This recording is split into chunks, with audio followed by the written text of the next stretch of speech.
Okay, good afternoon. So the next video that I want to create is a lot adding comms log messages to customers' files in bulk. So let me just share my screen.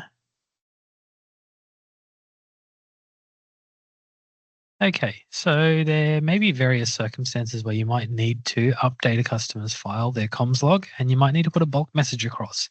Say if, for example, some customers have been impacted by a specific error. We may want to put a log on file to say this customer has been impacted by X. If you speak to them, make sure you cover off Y, so to speak.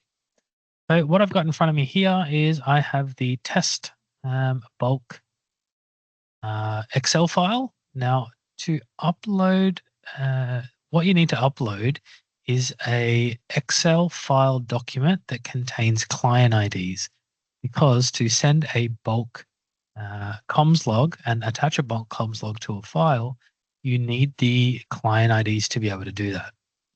So I've gone and I've already saved this as test bulk in my downloads folder.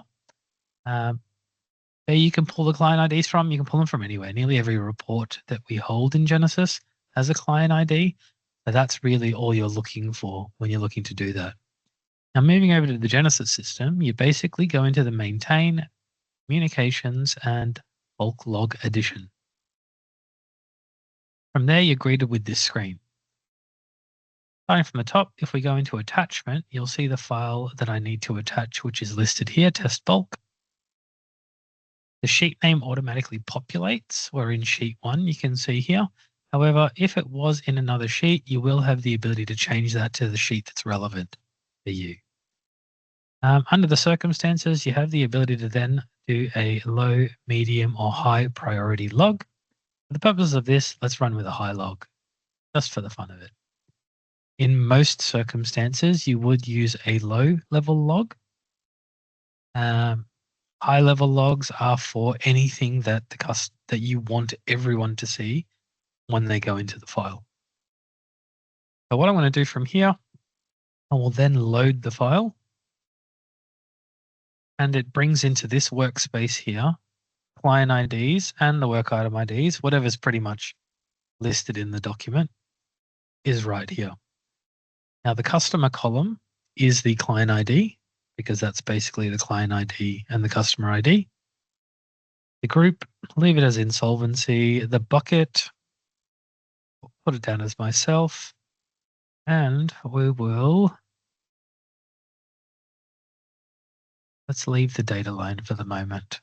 I do believe that gives you the ability to forward date a log, but it's not used in majority of the cases, as is this card column. I've never used this field. Okay, so once you've done that, the next is to add the message. So I'm going to add a message. This message is for EJ,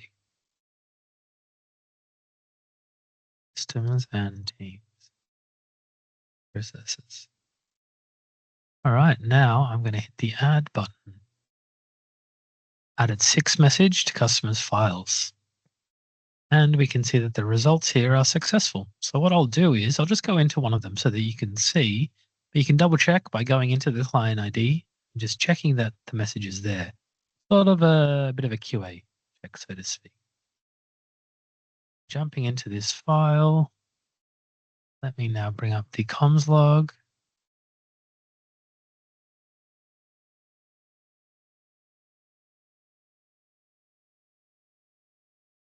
And you can see here,